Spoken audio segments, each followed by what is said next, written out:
continuación vamos a dramatizar el diálogo del lenguaje de Agustín García Calvo y la presentación va a correr a cargo de Alejandro Alvarado y van a colaborar con Alejandro Alvarado, Nicolás Asensio y Mónica Valenti. Cuando quieras, Alejandro. Perfecto. Pues a modo de presentación, os diré que Agustín García Calvo escribió entre 1979 y 1999 3 extensos diálogos sobre el lenguaje, de entre 400 y 500 páginas cada uno. En ellos se suceden unas 30 sesiones, numeradas consecutivamente a lo largo de los 3 volúmenes, en las que participan 3 personajes, a modo de maestro y 2 discípulos. Estos personajes se encuentran varias tardes de verano en un apacible jardín y dialogan hasta que se hace tarde y cae la noche.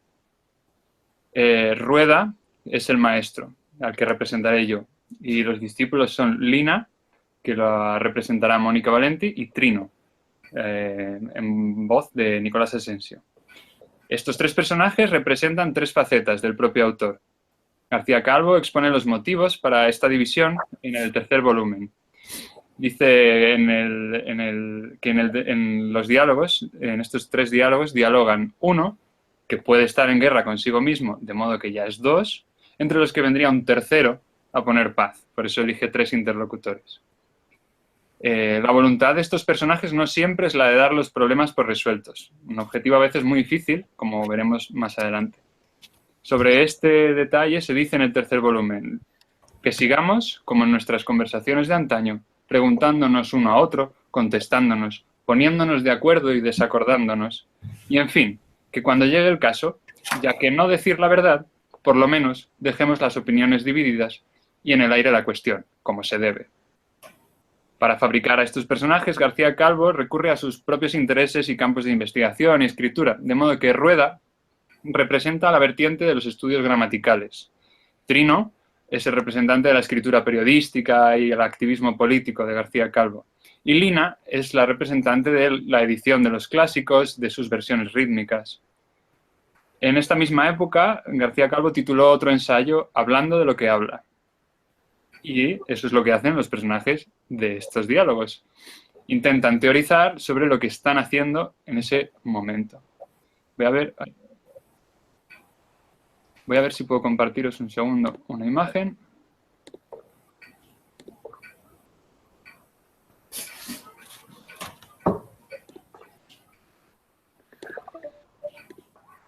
No puedo ver.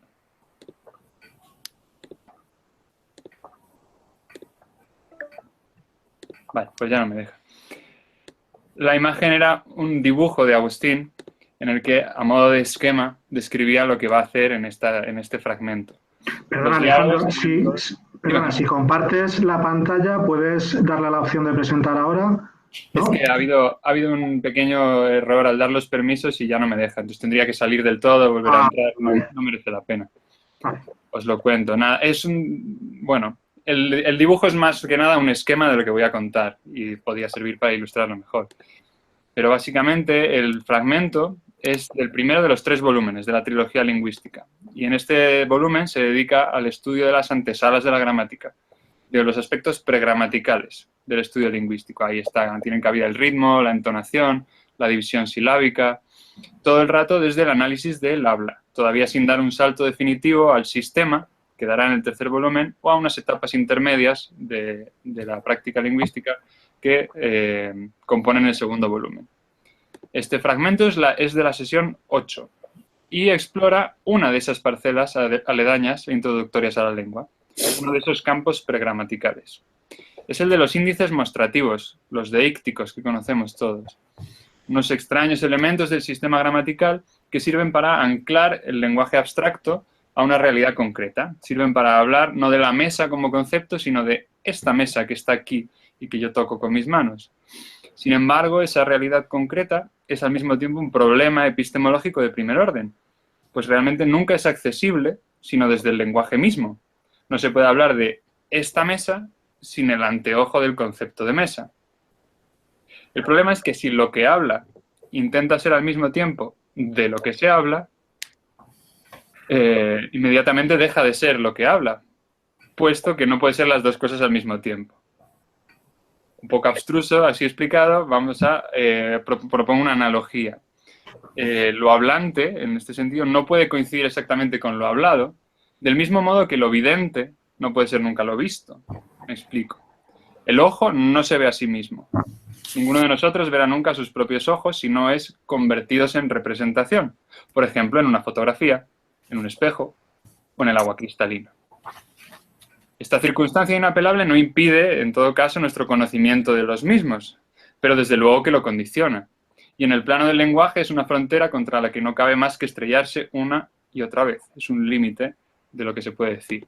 Y así, sin más, pasamos al campo de la deixis.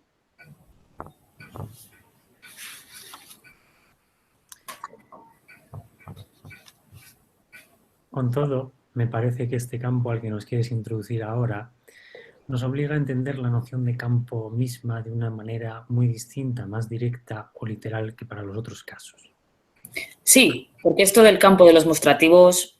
Y además, Rueda, si acudes para entrar en él a las palabras mostrativas, no estás con ello dando por supuesto que tenemos ya una noción de palabra clara y podemos así valernos de ella. Pero es que no son las palabras mostrativas lo que propiamente nos interesa, sino lo que tienen, en lugar de significado, los elementos mostrativos en general, sean palabras o no. Llamémoslos índices. Y estos ya se sabe que lo mismo pueden ser palabras que ser, como Trino recordaba, enclíticos o proclíticos de palabras, y aún meras desinencias personales de nuestros verbos, o también características de las que se llaman temporales. O ser, menos aún, índices implícitos en una contraposición de palabras como la que hay entre ir y venir, llevar y traer, o ser, más todavía, gestos deícticos de dedo índice, o de pulgar, si es para atrás de uno, o de barbilla, o de ojos, o de palmada sobre el propio pecho, y semejantes que estén debidamente configurados como señas indicadoras, de los cuales suele uno tender a pensar que serían como el sistema originario y primitivo de índices mostrativos, sobre el cual de algún modo estarían fundados los lingüísticos vocales. Sea de esa hipótesis lo que sea, pues lo cierto es que a los niños parece que lo mismo les cuesta aprender esas convenciones de señas gestuales que las del lenguaje vocal mismo. No te distraigas más con ello y dinos ya cuál es ese campo pregramatical al que por aquí quieres introducirnos. Es, si he de decirlo solemnemente, el mundo terrenal. En fin, este lugar donde se está hablando. O sea, vamos, lo que se llama mundo vulgarmente, las cosas a las que el lenguaje se refiere. No, Lina, no el mundo que está en el lenguaje, sino aquel donde el lenguaje se produce. ¿Cómo? ¿Y ese no es este mundo del que hablamos y que conocemos? Este sí, si quieres, pero no el que conocemos. Si conocer quiere decir hacerse ideas de él, porque de este no se hace uno idea.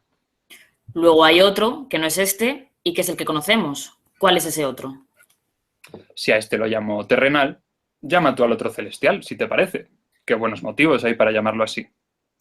A Rueda, Lina, dejad ya el juego. Y a ver, ¿qué es exactamente lo que quieres darnos a entender? Al cual parece referente a las cosas, ¿no? A la referencia de las palabras.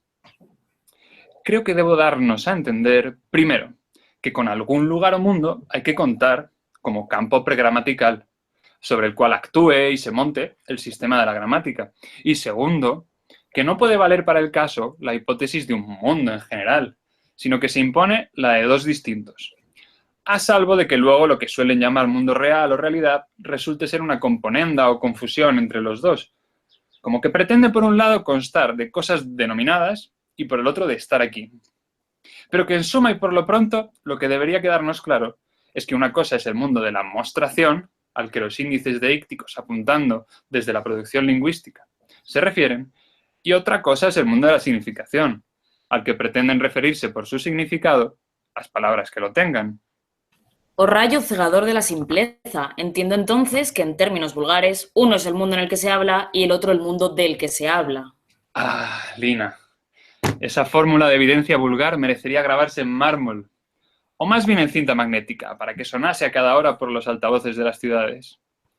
Uno es el campo en que se habla, y otro el campo del que se habla. Y el uno no puede ser el otro. Ni se puede hablar del lugar en que se habla, ni por motivos bien distintos se puede hablar en el lugar de que se habla. No me cierro a la evidencia, pero veamos un poco cómo es eso. Entreveo que ese mundo del que se habla lo llamabas celestial por aquello de que es, no sé, el campo de referencia de las palabras ideales, o quizá mejor constituido por ellas mismas.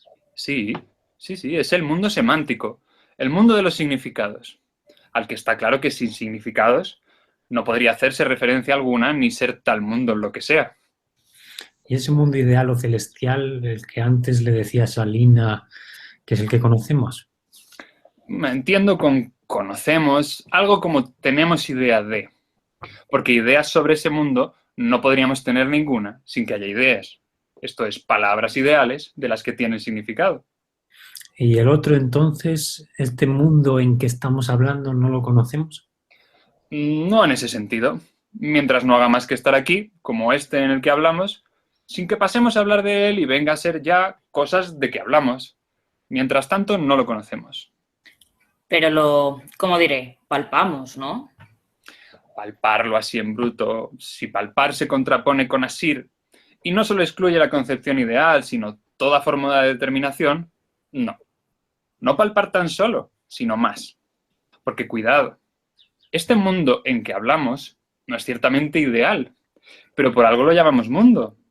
Algún modo de ordenación tiene que haber en él. Es, desde luego, exterior a la operación lingüística. Si no, no podríamos decir que ésta se produce en él. Y en eso se diferencia netamente del mundo de que hablamos, que evidentemente no está del mismo modo fuera del lenguaje, puesto que está en el discurso como tema y está en el aparato como vocabulario. Quiero decir, como sistema, por mal cerrado que sea, de significados. Ahora bien, hay que fijarse en lo que exterior implica. Implica que este mundo no es ajeno a, sino que está relacionado con la operación del lenguaje de algún modo. Del modo justamente que quiere indicar la preposición en cuando se le llama mundo en que se habla, por oposición al sentido de la preposición de en mundo de que se habla. Y así es sin más evidente que el mundo en el que se habla está determinado precisamente por el hecho de que se hable en él, campo exterior al acto de hablar, pero determinado por ese acto. ¿Y qué quiere decir ahí determinado? Que cualquiera que ese campo sea, cualquier forma que tenga o condiciones que se le atribuyan, habrán de depender de condiciones o formas que el discurso nos presente. Condiciones del discurso, entiendo bien, no del sistema de la lengua. Directamente solo del discurso, puesto que decimos campo en el que se habla, lo cual no quita para que los índices mostrativos formen, como hemos visto, parte del sistema. Pero ¿y qué formas o condiciones va a tener este mundo si hemos quedado en que no puede conocerse? Supongamos que ese campo está determinado y hasta estructurado de algún modo por el hecho de hablar en él. Pero si a nuestra vez no podemos nosotros hablar de él, como aparentemente estamos haciendo, ni por tanto podemos concebirlo, ¿qué está haciendo esta parte de nuestra teoría? ¿De qué está hablando? Tu vehemencia me deja un tanto cabizbajo, porque tiene su razón. Es cierto. Si este mundo en el que tú y yo y nosotros hablamos de él, ya no es este en el que se habla, sino aquel de que se habla. Ya parece que supiéramos lo que es tú y yo y nosotros y este, y que el objeto está, por tanto, traicionado. Y con todo, ¿no cabe también un modo de teoría que sea solamente razonamiento? Que consista no en saber lo que son las cosas de que habla, sino en concebirlas, en decir al menos lo que no son. Una diría que sí que cabe, porque al menos hasta ahora no parece que estemos haciendo más que eso. Así que ánimos, rueda. Y si no, además de la pura negación, ¿no cabe también, como en otros puntos de desfallecimiento de la razón, acudir al mito? Por ejemplo, mirad a ver qué os parece. Tú nos has sugerido que, siendo los dos mundos no solo separados, sino en cierto modo incompatibles, lo que la gente llamamos mundo real y realidad es como una confusión o componenda entre uno y otro. Pues bien, ¿no podría ocurrírsete por la otra punta algún vislumbre de cómo han nacido del caos los dos mundos? ¿Sobre qué falta de ordenación se han constituido las dos ordenaciones? Vaya por el mito y por el caos, puesto que Lina te lo pide. Volvamos a hundirnos en el seno de la oscuridad materna. Basta con recordar sencillamente que en el caos lo que hay no es nada y que lo que haya no está en ningún sitio. Buscando la palabra menos comprometida, vendremos a decir que hay algo. Algo, esto es, un cuantificador indefinido. Pues que no hay nada que no puede ser, puesto que lo hay. Pero no puede ser tampoco ni uno, ni dos, ni tres, ni todo, ni esto, ni aquello, ni tierra, ni cielo, ni tampoco caos. Porque eso querría decir que se le podría o contar, o señalar con el dedo, o designarlo con un nombre. ¿Se entiende algo? Se entiende por lo menos que no hay lo que no hay. Lo oigo decir, pero no lo veo. Ni aspires a tal cosa. Verlo no, por cierto. Ni concebirlo. Palparlo en todo caso. Pero no yo. Ni tú tampoco, me sospecho. Perdidos estamos tú y yo y los tres en la indefinición. En una doble indefinición. Que no se sabe ni qué es, ni dónde, ni cuándo está. Adelante. ¿Qué pasa ahí ahora? ¿Alguien dice algo? ¿Qué? ¿Qué? Lo que dice. ¿Quién? ¿Quién lo dice? Lo notable a nuestro propósito es que ahí la indefinición se rompa al mismo tiempo de dos maneras tan distintas. La una, ¿quién? Por la acción misma de decir algo. La otra, ¿qué? Por la mención, que en el decirlo haya. ¿Pero qué ha dicho? Por ejemplo, mundo, o mejor dicho, cielo y tierra. ¿Pero quién es el que lo ha dicho? Pues no oyes, yo, que acabo de decirlo. Ya.